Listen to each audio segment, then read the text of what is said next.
경기 방어주도 내리고 돈 잘 버는 회사도 내리고 경기 민감제도 내리고 다 같이 내릴 때 경기가 이슈여서 내린다는데 방어주도 같이 내리고 밸류업주도 같이 내리고 그러잖아요. 그죠? 그럴 때는 아주 절호의 줍줍 찬스가 되는 거죠.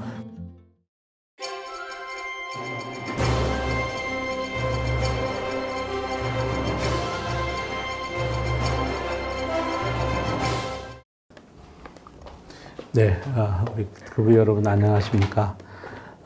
시장이 변동성이 막 심하죠. 제가 그동안 계속 이제 리스크 말씀을 유튜브에서 말씀을 드렸는데 오늘은 좀 다른 얘기 좀 해드리려고 그래요. 너무 많이 그 변동성이 커져서 막 일방적인 투매 이런 것들이 글로벌 시장에 한번 있었고요. 그 원인이 내관이라 그래야 되나요? 그 폭탄의 정체가 이제 밝혀졌죠. 수급적인 영향이 굉장히 크게 있었고, 그것은 이제 미국 실업률, 그것도 뭐 영향이 있겠죠. 영향이 있지만, 그거보다 더한 게 이제 일본의 금리 인상, 그게 그 수급의 내관을 터뜨려버린 그런 현상을, 그런 꼴이 돼버린 거예요. 그래서 원하던 가방이 할인된 셈, 와, 루이비통 가방이 뭐 한때 뭐 진짜, 800만 원, 900만 원 하다가 이제 뭐 100만 원 됐다 뭐 이런 거죠. 헤지펀드 미 폭락장에서 19조 쇼핑했다. 누군가는 사고 누군가는 팔겠죠. 항상 이제 리스크 값이 커지게 되면 주가가 싸게 거래되고요. 리스크 값이 작아지면 세상이 마냥 평화롭고 그러면 리스크 값이 줄어들고 주가는 올라가요. 그런데 이제 워렌 버핏 같은 분들은 이제 싸게 내려올 때 주식을 사서 가치 투자하시는 분들은 그렇게 또 훌륭하신 분들도 있고 보통 대부분의 그 전 세계에 있는 투자가분들은 연금 펀드도 그러하고 인덱스 펀드도 그러하고 항상 그냥 평균적으로 세상의 변화에 맞게 주식을 가지고 계시죠. 아마 이번 이렇게 급락하면서 우리 국민연금도 손해를 많이 봤을 거예요. 국민연금이 미국 주식 비중이 제법 높죠. 근데 거기에 같이 이제 맞은 거라서, 그렇습니다. 그래서 최근에 시장에 화두가 됐던 몇 가지가 있었죠. 미국 경기 침체, 그거는 지금 논하기에는 좀 안 맞는 것 같아요. 그 다음에 엔캐리 자금의 청산, 일본 엔화의 급작스러운 강세를 보이더라도 천천히 강세를 보였으면 이 사단이 안 일어났을 거예요. 짧은 시간 내에 161엔 가던 엔화에 일본 중앙은행이 50조나 들여서 환율을 밑으로 끌어내렸고 그러고 나서 일본 중앙은행이 금리를 15bp를 올려서 0.25를 만드니까 갑자기 엔캐리 하는 자금에 금리 부담이 늘어났죠. 그죠? 그런데다가 미국의 실업률이 4.3이 딱 나오니까 기대치보다가 높게 나오니까 고용이 침체된 거 아니냐. 거기에다가 더해서 미국 ISM 제조업 지수가 46.8로 기대치를 하회하니까 기대치 해봐야 뭐 48점 얼마였어요. 그리고 46.8이나 48이나 어차피 50이 기준선이니까 사실은 크게 의미가 없는 거예요. 그죠? 그러니까 시장이 그냥 패닉을 한 거죠. 패닉을 하는데 그 패닉의 주체는 일반 투자자들이 아닌 그 엔화를 빌려서 레버리지를 일으킨 헤지 펀드들이 이번에 거액의 손실을 봤을 것 같아요. 그래서 그게 수급의 그 폭탄이었고 그 폭탄은 이제 제거된 거예요. 제거됐고 경기 논쟁에 대한 것도 실업률 4.3이면 완전 고용 수준이에요. 보통상 우리가 한 나라의 실업률을 5% 미만이면 완전 고용이라 얘기하거든요. 4.3이면 완전 고용이죠. 어떻게 보면 완전 고용 수준인데 그걸 가지고 경기 침체로 진입한다 이렇게 얘기할 수는 없어요. 자, 그러면 앞으로가 중요하죠. 그러면 앞으로 어떻게 될 거냐. 이제는 경기 우려를 조금은 하기는 시작할 거예요. 그죠? 시작하는데 그건 또 지표를 봐야 되겠지만 9월 달에 미국이 금리를 인하하는 것은 거의 기정사실인 것 같습니다. 지금까지 그걸 봤을 때. 그러면 이제는 본격적인 경기 침체로 갈 거냐? 저는 가지 않을 거라는 생각을 많이 갖고 있어요. 왜냐하면 옛날에는 중앙은행들이 정책 수단을 안 가지고 있었어요. 중앙은행이 경기를 부양하는 정책 수단은 첫 번째가 금리고 두 번째가 금리를 제로 금리까지 낮춰도 경기가 안 살아나면 양적 완화를 하죠. QE를 해요. QE라 그러죠. 돈을 그냥 찍어서 시중에 막 던져주는 거죠. 유럽 중앙은행도 그랬고 미국도 한때 그랬었어요. 지나가신 분이지만 버냉키 연준 의장 있을 때 우리 그분을 헬리콥터 벤이라고 그랬죠. 뭐 공중에서 돈을 뿌린다고 금리도 막 진짜 제로금리 수준이었고 그럴 때도 경기를 다시 살려냈는데 미국 기준금리가 지금 5.25인데 5.25면 굉장히 높아져 있는데 그걸 가지고 뭐 빅스텝을 하든 자이언트 스텝을 하든 금리를 떨어뜨리면 경기가 다시 살아나겠죠. 그래서 경기 우려를 너무 심하게 하는 것도 안 맞다.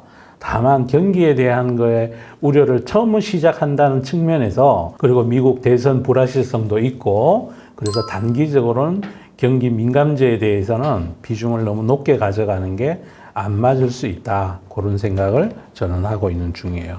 그래서 당분간은 변동성이 좀 있을 수 있다. 왜냐하면 한번 이제 폭탄은 지나간 거지만 폭탄이 터진 자리니까 사람들이 다 조심하겠죠. 근데 저는 이제 낮아진 가격도 특히 월요일 날 기준으로 만들었던 그 저점 수준은 아마 그렇게 쉽게 다시 오지 않지 않을까 이런 생각을 하고 있습니다. 요 안에 제가 말씀드렸던 내용들이에요. 지난 월요일 폭락장에서 헤지펀드 큰손들이 재빠르게 미국 주식을 사들인 걸로 나타났다. 이번 급락장은 경기 침체가 실제 확인되지 않는 가운데 개별 데이터가 과도하게 반응한 결과라는 해석이다. 한국을 비롯해 주요 국가 증시는 연이틀 반등했지만 안정감은 떨어져 당분간 변동성은 이어질 것 같다.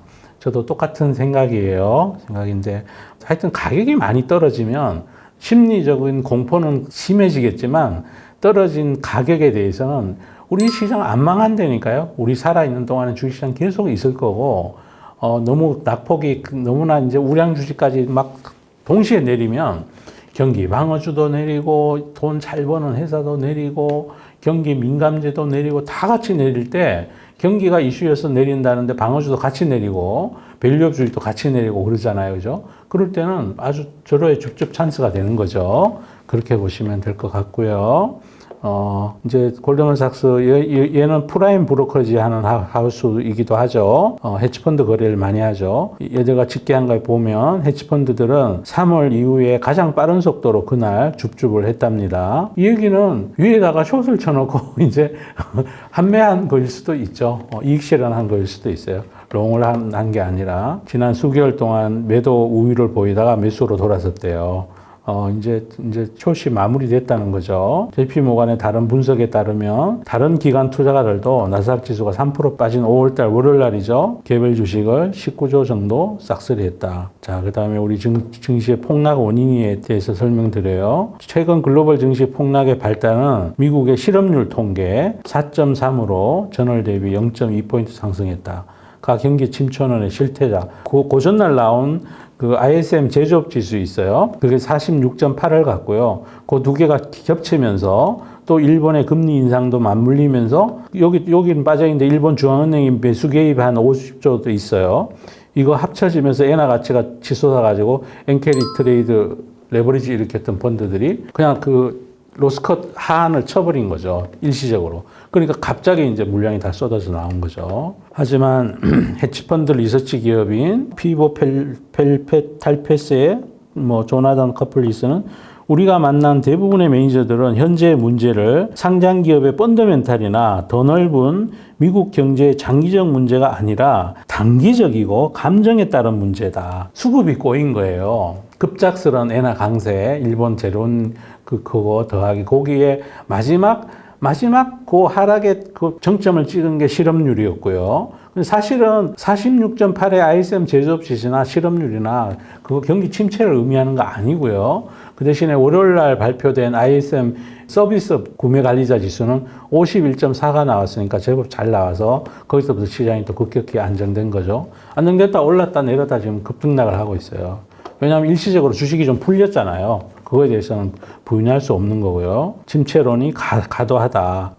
맞습니다. 지금 침체론 과도해요. 경기 침체를 판단할 때는 미국 국립경제연구소가 사용하는 비농업 고용통계 산업생산, 실질 개인소득 세 가지 지표가 실질적으로 중요한데 7월까지 4개월간 고용은 지속적으로 증가했고 6월까지 3개월간 실질 소득과 산업 생산도 늘어났다.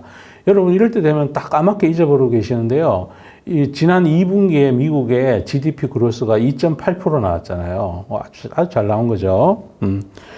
자, 이제 문제의 발단은 그 뒤에 요건 이제 현상을 설명하는 거예요. 그 뒤에 뭐 일본 은행이 이제 부총재가 우리 이제 금리 그만 올릴게. 그럼 뭐 한국에는 우리도 같이 반등하고 대만 지수도 반등하고 그랬어요. 또 장기적으로 보면 또 쉬었다 가죠. 주식시장이 항상 그래요. 어떤 주도주들도 그냥 계속 오르는 법이 없어요. 그러니까 그런 구간으로 생각해도 될 것 같고 어쨌든 뭐 이제 과도한 리스크 관리는 지금 필요치 않고 지금까지는 공습 경보였다면 이제 경계 경보로 좀 낮춰도 될 것 같아요. 왜냐하면요.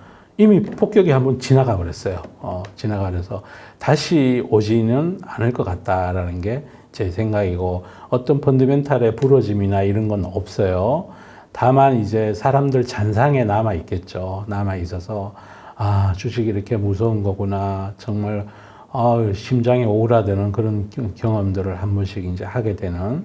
그래서 급락 뒤에 급등은 잘 없어요. 없어서 앞으로도 남아있는 변동성도 이제 있죠. 불확실성들이 있어서 미국 대선도 있고, 뭐 또 미중 간의 갈등 이런 것도 있고, 이스라엘 갈등도 있고, 중동도 시끄럽고, 그렇습니다.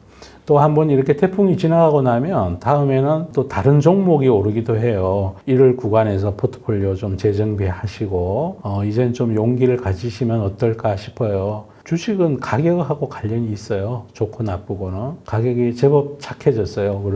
월요일 같은 폭락일 때는 정말 가격이 착해져 있는 거였던 것 같아요. 그리고 또 많이 오르면 또 뭐 별거 아니야 그리고 오르고 그러면 그때는 또 다시 현금 비중을 좀 늘리고 이렇게 하시면 될 것 같습니다. 자, 결론적으로 정리해 드리면 경기 침체 우려는 과도하다. 두 번째, 이번 폭락을 이끌었던 거는 일본 엔화의 급작스러운 강세와 금리 인상이었다. 세 번째, 그런 상황에서 여기에서 돈을 빌려서 레버리지를 일으키는 리만 사태 파산 때도 그랬던 것처럼 너무 과도하게 레버리지를 쓴 헤지펀드들이 있었을 거고 그들이 리스크 관리에 대해 하한을 어쩌면 터치하지 않았을까. 한 두 번, 세 번 급락하면서 그런 현상이 벌어져서 일어난 일이다.